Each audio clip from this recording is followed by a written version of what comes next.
Hello friend, this is Vikas Pandey and welcome to easy tuts for you. आज के इस video में हम स्ट्रिंग की फॉर्मेटिंग के बारे में देखेंगे। मींस अगर हमने कोई इनपुट लिया हुआ है या फिर हम स्ट्रिंग प्रिंट करना चाहते हैं स्क्रीन पे, तो किस तरह से उसको हम फॉर्मेट कर सकते हैं, या फिर वेरिएबल्स हैं उनको हम एक आउटपुट फॉर्मेट में प्रिंट करना चाहते हैं तो किस तरह से हम इसका यूज़ कर सकते हैं, फॉर्मेट यहाँ पर हम कैसे यूज़ कर सकते हैं। तो चलिए इसको एक प्रोग्राम से हम समझ लेते हैं। आज के इस वीडियो में हम स्ट्रिंग फॉर्मेटिंग के बारे में देखेंगे। तो सबसे पहले आईडी स्टार्ट कर लेते हैं, जो कि है ध्वनि।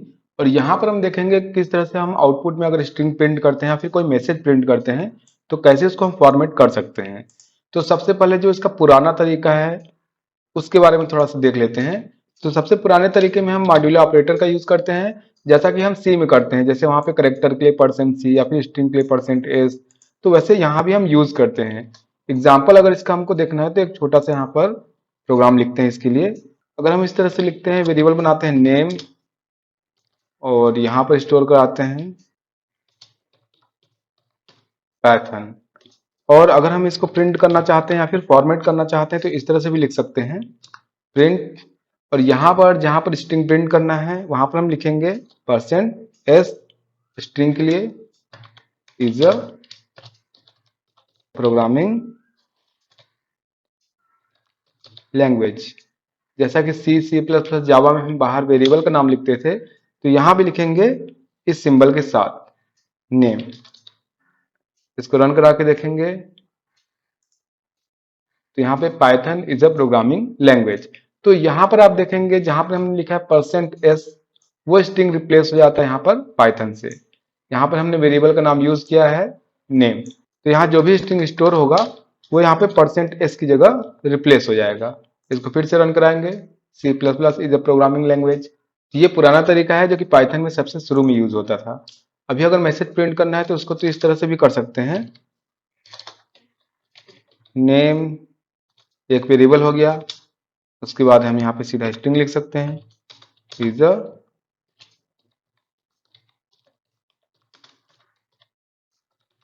Programming language. इस तरह से भी हम इसको प्रिंट करा सकते हैं। तो इस तरह से यहाँ पे जो भी हमारे पास स्ट्रिंग वेरिएबल है, जब हम इसको प्रिंट करते हैं तो इस तरह से इसको यूज कर सकते हैं। तो अभी अगर हमको स्ट्रिंग फॉर्मेट करना है तो नए वर्जन में इसके कई तरीके हैं। जैसे पाइथन 2.6 से इंट्रोड्यूस कराया गया फॉर्मेट मेथड। तो जैसा कि अभी हमने सभी मेथड्स के बारे में देखा है, तो यहाँ पर हम फॉर्मेट मेथड के बारे में देखते हैं, जिसका सिंटेक्स आपको स्क्रीन पे दिखाई दे रहा है। इसका यूज हम किसी स्पेसिफिक वैल्यू को फॉर्मेट करने के लिए और उसको इंसर्ट करने के लिए करते हैं स्ट्रिंग में। तो स्ट्रिंग पे यहाँ पे हमारे पास एज अ प्लेस होल्डर जगह होती है जहां पर हम स्ट्रिंग को फॉर्मेट करके इंसर्ट कर सकते हैं। तो इस मेथड को डिटेल में समझ लेते हैं। इसको समझने के लिए हम फिर से यहाँ पे स्ट्रिंग वेरिएबल बनाते हैं, str1 इज इक्वल, और यहाँ पर एज ए प्लेस होल्डर हम यूज करते हैं कर्ली ब्रैकेट्स। इन ब्रैकेट्स को हम as a place holder use करते हैं जहां पर हम किसी वैल्यू को फॉर्मेट करके स्ट्रिंग में इंसर्ट करा सकते हैं। तो यहाँ पर हम एज ए प्लेस होल्डर लिखते हैं इसको। यहाँ पर कोई भी लैंग्वेज हम या भी कोई भी चीज लिखना चाहेंगे तो वो लिखेंगे, इज अ प्रोग्रामिंग लैंग्वेज। तो ये यहाँ पर है फिल इन द ब्लैंक्स के जैसे। मीन्स यहाँ पर हमने एज अ प्लेस होल्डर जगह छोड़ी हुई है जहां पर हम कोई भी वैल्यू इंसर्ट कराना चाहते हैं तो करा सकते हैं। तो फॉर्मेट मेथड का हम कुछ इस तरह से यूज करेंगे। यहाँ पर स्ट्रिंग फॉर्मेट करने के लिए हम फॉर्मेट मेथड का यूज कर सकते हैं। प्रिंट यूज करते हैं प्रिंट करने के लिए मैसेज। उसके बाद हमारे पास जो स्ट्रिंग है वो है str1, तो हम लिखेंगे str1 डॉट, पिछली बार मैंने आपको बताया था कंट्रोल+स्पेस। तो आपको यहाँ पे जितने भी मेथड है उसकी लिस्ट मिल जाएगी, फॉर्मेट। और फॉर्मेट मेथड के अंदर आप जो भी वैल्यू यहाँ पे इंसर्ट करना चाहते हैं प्लेस होल्डर की जगह पर यहाँ पर लिख सकते हैं। तो मैं यहाँ पे लिखता हूं C++, रन कराते हैं तो आप देखेंगे C++ is a programming language. Direct मैंने यहाँ पर एंटर करा है C++, या फिर पाइथन लिखते हैं, पाइथन रन कराते हैं तो Python is a programming language. तो इस तरह से फॉर्मेट मेथड का यूज किया जाता है। आपके पास जो स्ट्रिंग होगा वहां पर एक या फिर एक से अधिक प्लेस होल्डर का आप यूज कर सकते हैं वैल्यू इंसर्ट कराने के लिए। उसके अकॉर्डिंग जब हम फॉर्मेट मेथड का यूज करेंगे तो यहाँ पर एक या फिर एक से अधिक वैल्यूज का यूज करेंगे फॉर्मेट मेथड में। यहाँ पर मैंने डायरेक्ट एंटर किया है स्ट्रिंग पाइथन। आप इसको एज अ वेरिएबल भी यूज कर सकते हैं यहाँ पर। तो वेरिएबल के रूप में कैसे यूज करेंगे, इसको हटा लेते हैं पहले। और वैल्यू इंसर्ट कराने के लिए यहाँ से यूजर से हम इस तरह से लिखते हैं नेम वेरिएबल, और इनपुट फंक्शन का यहाँ पर हम यूज करते हैं इनपुट एंटर योर नेम। तो यहाँ जो भी यूजर एंटर करेगा हमारे पास वेरिएबल पे होगा नेम, और इसको हम यूज करेंगे प्रिंट करने के लिए फॉर्मेट मेथड के साथ। तो print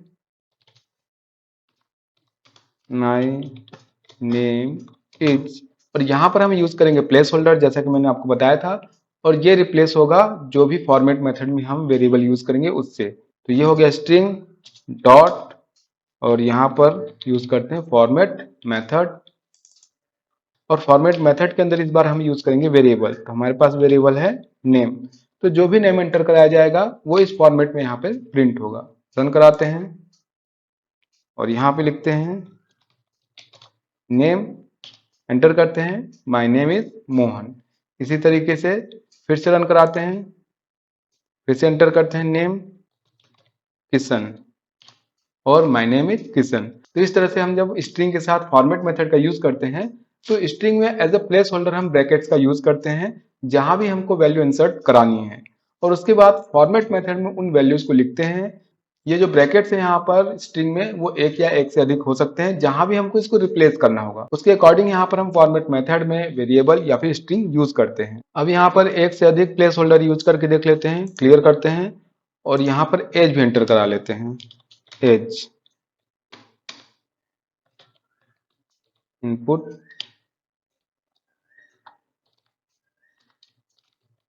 enter as my name is and.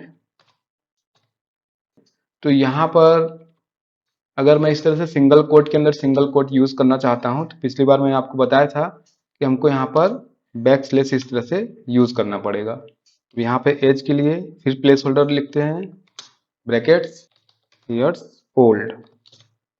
तो यहाँ पर फर्स्ट जो है वो नेम के लिए है यहाँ पर प्लेस होल्डर, और जो सेकंड है वो यहाँ पर एज के लिए है। तो यहाँ पर फॉर्मेट, यहाँ पर हमने नेम का यूज किया है फर्स्ट प्लेस होल्डर के लिए, यहाँ पर हमको एज भी प्रिंट कराना है जिसके लिए हमने यहाँ पे सेकंड प्लेस होल्डर लिखा है।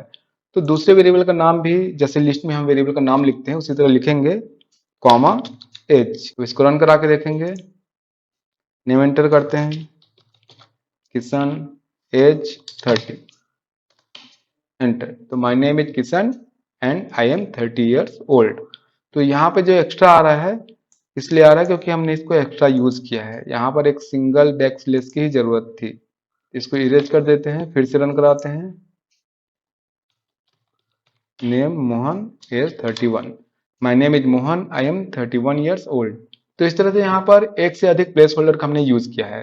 अभी हम फॉर्मेट के अंदर जो वैल्यू यूज कर रहे हैं उसके बारे में देख लेते हैं। ये वैल्यू वेरिएबल हो सकते हैं जैसा कि हम यूज कर ही रहे हैं, नेम एज कॉमा, और भी वेरिएबल हो सकते हैं जैसा भी हमको स्ट्रिंग में इंसर्ट कराना है उसके अकॉर्डिंग, या फिर डायरेक्ट हमने वैल्यू यूज की हुई थी पिछली बार प्रोग्राम में हमने देखा या फिर एग्जाम्पल में, तो डायरेक्ट वैल्यू यूज कर सकते हैं, या फिर ये की वैल्यू के फॉर्मेट में भी हो सकते हैं। तो यहाँ पर सबसे पहले प्लेस होल्डर को समझ लेते हैं। प्लेस होल्डर हम यहाँ पर ब्लैंक लिखे हुए हैं अभी, तो लेफ्ट टू राइट जो भी वेरिएबल फॉर्मेट में होता है उसके अकॉर्डिंग ये रिप्लेस होता है। यहाँ पर हम पोजिशनल आर्गुमेंट का भी यूज कर सकते हैं। इसका मतलब ये हुआ कि हम यहाँ पे इंडेक्स यूज कर सकते हैं। तो जैसे यहाँ पर अभी by default left to right की एक्सेस हो रहा है नेम फिर एज, यहाँ पर हम इसका जो सीक्वेंस है वो चेंज कर सकते हैं। यहाँ पर मैं अगर लिखता हूँ 1 और यहाँ पे मैं लिखता हूँ 0, तो यहाँ फॉर्मेट में जो भी आर्गुमेंट हमने लिखा हुआ है या वैल्यू लिखी हुई है तो इसका इंडेक्स शुरू होता है 0 से, 0 फिर 1। तो यहाँ पर बाय डिफॉल्ट ये लेफ्ट टू राइट एक्सेस होता है, लेकिन इस सीक्वेंस को हम यहाँ पर पोजिशनल आर्गुमेंट का यूज करके या फिर इंडेक्स का यूज करके बदल सकते हैं। अब यहाँ पर माय नेम इज 1 पे पहले आएगा एज और आई एम फिर 0 लिखा हुआ तो यहाँ पर आएगा नेम, जस्ट अपोजिट हो जाएगा। तो इस तरह से हम इसका सीक्वेंस बदल सकते हैं। एज यहाँ पे लिखते हैं तो आप देखेंगे फर्स्ट यहाँ पे नेम की जगह एज आ गया है, और जहां पर एज आना चाहिए वहां पर आ गया है नेम। तो ये इस तरह से इंडेक्स का यूज करके बाय डिफॉल्ट ये लेफ्ट टू राइट होता है, लेकिन जरूरत पड़ने पर हम इंडेक्स का या फिर पोजिशनल आर्गुमेंट का भी यूज यहाँ पर कर सकते हैं। इसके बाद मैंने आपको बताया था कि फॉर्मेट में हम की वैल्यू फॉर्मेट में भी वैल्यू यूज कर सकते हैं। तो यहाँ पे जो आर्गुमेंट होगा वो कीवर्ड आर्गुमेंट होगा, मीन्स यहाँ पर हम कीवर्ड का यूज करके भी उसको एक्सेस कर सकते हैं। तो उसको हम कैसे यूज करेंगे, तो सबसे पहले की वैल्यू यहाँ पर आर्गुमेंट के रूप में लेना होगा। सेकेंड हम यहाँ पे देखते हैं की वैल्यू के फॉर्मेट में हम यूज कर सकते हैं यहाँ पे वैल्यू। तो उसके लिए यहाँ जो प्लेस होल्डर होगा यहाँ पे हम कीवर्ड आर्गुमेंट यूज करेंगे। मीन्स यहाँ पे जो की होगा उसको यूज करेंगे यहाँ पे प्रिंट कराने के लिए। तो हम यहाँ पर नेम एंटर कराते हैं और ये वाली जो लाइन है ये क्लोज कर देते हैं। एज हम यहाँ पे डायरेक्ट एंटर करेंगे या फिर वैल्यू की वैल्यू के रूप में यहाँ पर यूज करेंगे। फर्स्ट प्लेस होल्डर यहाँ पे लिखा हुआ नेम के लिए वो यूज होगा और जो एज है यहाँ पर हम की वैल्यू के फॉर्मेट में यूज करते हैं। एज इज इक्वल यहाँ पे यूज करते हैं, वैल्यू एंटर कराते हैं 30। तो यहाँ पर ये हो गया की एज और इसकी वैल्यू हो गई 30। तो यहाँ पर इसको स्ट्रिंग में इंसर्ट कराने के लिए या फिर फॉर्मेट करने के लिए हम यहाँ पे प्लेस होल्डर में यूज करेंगे इसका की। तो इसका की है एज। फिर से इसको रन करा के देखते हैं। एंटर करते हैं नाम मोहन और एज यहाँ पर जो भी हमने एंटर कराया हुआ है डायरेक्ट उससे यहाँ पर मिल जाता है। तो यहाँ पे फर्स्ट जो मोहन है इसको हमने यूजर से लिया है, जबकि 30 जो प्रिंट हुआ है की वैल्यू के फॉर्मेट में हमने लिया है। तो इसको प्रिंट कराने के लिए हम यहाँ पर इसका की यूज कर रहे हैं प्लेस होल्डर की जगह पर। ये यहाँ पर वेरिएबल भी हो सकता है, जहाँ पे हमने डायरेक्ट 30 यूज किया है यहाँ पर हम यूजर से वैल्यू ले सकते हैं और स्टोर करा सकते हैं। जैसे कि नेम के लिए हम करते हैं, अगर यहाँ पर नेम इज इक्वल वैल्यू यहाँ पर स्टोर करा देते हैं डायरेक्ट। यहाँ पर मैं लिखता हूँ मोहन और यहाँ पर इसका जो की है प्रिंट कराने के लिए यूज करते हैं नेम। इसको फिर से रन कराते हैं और अगर इस बार मैं एंटर करता हूँ यहाँ कुछ भी नेम, तो यहाँ पर ये नेम प्रिंट नहीं होगा क्योंकि हमने यहाँ पे कीवर्ड आर्गुमेंट का यूज किया है। तो यहाँ पर हमने की यूज किया है, की में जो भी वैल्यू है वो यहाँ पर प्रिंट होगी। तो इस तरह से यहाँ पर हम प्लेस होल्डर में ब्लैंक भी रख सकते हैं। तो जो भी फॉर्मेट में वैल्यू होती है लेफ्ट टू राइट के अकॉर्डिंग एक्सेस होता है, या फिर हम यहाँ पर इंडेक्स यूज कर सकते हैं पोजिशनल आर्गुमेंट, या फिर हम यहाँ पे की यूज कर सकते हैं कीवर्ड आर्गुमेंट। तो इस तरह से अलग अलग तरीके से इसको हम प्रिंट कर सकते हैं। अब यहाँ पर इसको क्लियर कर लेते हैं। अब यहाँ पर हम नेक्स्ट देखते हैं एफ स्ट्रिंग या फिर फॉर्मेटेड स्ट्रिंग। तो यहाँ पे प्रीफिक्स यूज किया जाता है एफ। तो ये पाइथन के 3.6 वर्जन में इंट्रोड्यूस कराया गया और बहुत ही इजी है स्ट्रिंग फॉर्मेट करने के लिए। तो ज्यादा अच्छा होगा कि हम इसी को यूज करें। ये बहुत ही इजी है और बहुत ही आसानी से हम इसको यूज कर सकते हैं। तो यहाँ पर जैसा अभी हमने प्लेस होल्डर यूज किया है, तो यहाँ पर डायरेक्ट प्लेस होल्डर में हम वेरिएबल का नाम यहाँ पर डायरेक्ट यूज कर सकते हैं प्रिंट करने के लिए। तो उसके लिए यहाँ पर थोड़ी सी चेंजेस करते हैं। पहले ये वाली लाइन पूरी तरह से इरेज कर देते हैं और यहाँ पर नेम और एज यहाँ पर हम एंटर कराते हैं। और इसको अगर प्रिंट कराना होगा तो सिंपली हम इस तरह से लिखेंगे प्रिंट और प्रीफिक्स में यूज करेंगे एफ और उसके बाद जो भी स्ट्रिंग हमारे पास है वो लिखेंगे। तो हम यहाँ पे लिखते हैं माई नेम इज, और जैसा कि हमने यूज किया है अभी तक प्लेस होल्डर, तो डायरेक्ट यहाँ पे नेम प्रिंट कराना है तो हम लिखेंगे नेम एंड आई एम। फिर यहाँ पे प्रिंट करना है एज, तो प्लेस होल्डर में डायरेक्ट वेरिएबल का नाम लिखेंगे एज ईयर्स ओल्ड। तो ये बहुत ही सिंपल तरीका है स्ट्रिंग फॉर्मेट करने का, बहुत ही इजी है और इसकी रीडेबिलिटी भी कोड की अच्छी है। यहाँ पर फिर से इसको रन करा के देखेंगे तो यहाँ पर ये एरर इसलिए जनरेट हो रहा है क्योंकि हमने यहाँ पर एफ और स्ट्रिंग के बीच में स्पेस किया है। एफ स्ट्रिंग में हम यहाँ पर स्पेस नहीं लिखते हैं, ये दोनों एक साथ होगा, ये यहाँ पर प्रीफिक्स होगा एफ। फिर से रन कराते हैं और नेम एंटर करते हैं, एज एंटर करते हैं और my name is this and I am 30 years old. तो ये स्ट्रिंग फॉर्मेट करने का बहुत ही सिंपल और इजी तरीका है जो कि पाइथन 3.6 में इंट्रोड्यूस कराया गया है। सिंपली यहाँ पे जो ब्रैकेट्स होता है यहाँ पर हम वेरिएबल का नाम लिख देते हैं, अलग से हमको कोई मेथड यूज करने की जरूरत नहीं पड़ती है। और जहां भी हमको जरूरत होगी वेरिएबल की वैल्यू प्रिंट करने की, ब्रैकेट में हम केवल वहां पर उसका नाम लिख देते हैं। इसको हम फॉर्मेट भी कर सकते हैं। अगर इसको फॉर्मेट करना है, एक एग्जांपल इसका हम देख लेते हैं। कोई फ्लोट वैल्यू यहाँ पर एंटर कराते हैं। सबसे पहले स्क्रीन क्लियर कर लेते हैं और यहाँ पर लिखते हैं वैल्यू और हमको इनपुट कराने के लिए यूज करेंगे इनपुट। मैसेज लिखते हैं एंटर अ नंबर और यहाँ पे बाय डिफॉल्ट स्ट्रिंग इनपुट होता है, अगर आपने इनपुट फंक्शन को पढ़ा होगा जो कि पहले मैंने आपको बताया है। तो इसको हम कन्वर्ट करते हैं, हमको एंटर कराना है फ्लोट और इस तरह से ब्रैकेट में पूरी वैल्यू यहाँ पर लिखेंगे। यहाँ पर VL में फ्लोट एंटर होता है और उसको हम प्रिंट कराते हैं फॉर्मेट करके। प्रिंट एफ प्रीफिक्स होगा और उसके बाद हम यहाँ पे लिखेंगे अपना स्ट्रिंग वैल्यू, और यहाँ पर वैल्यू प्रिंट कराते हैं तो ब्रैकेट के अंदर यहाँ पे लिखेंगे VAL, रन कराते हैं और यहाँ पे मैं लिखता हूँ 30.336 और ये प्रिंट होता है 30.336 जो कि फ्लोट वैल्यू है। तो इसको इस तरह से हम फॉर्मेट भी कर सकते हैं, कोलोन का सिंबल लगाएंगे और यहाँ पे दशमलव के बाद केवल 2 डिजिट ही हमको प्रिंट करने हैं। तो मैं इस तरह से लिखूंगा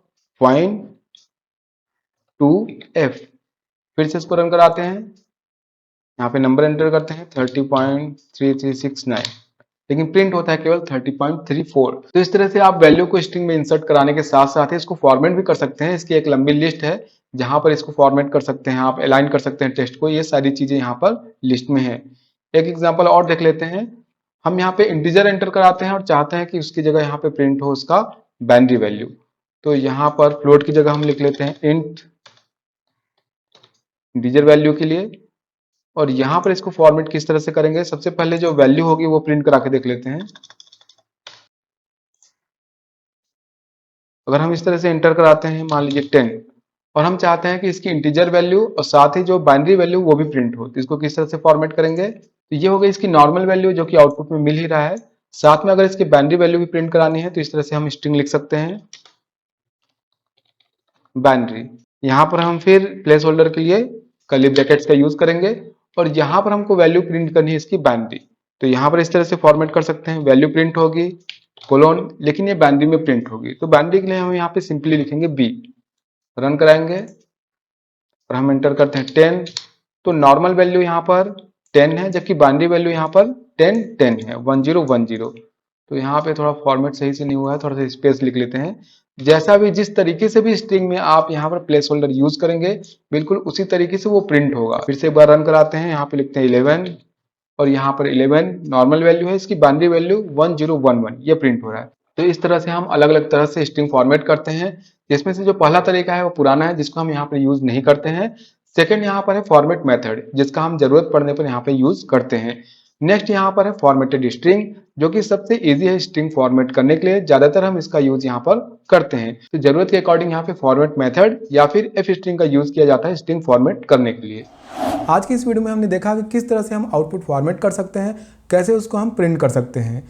तो आज के लिए इतना ही, मिलते हैं नेक्स्ट वीडियो में, तब तक के लिए बाय।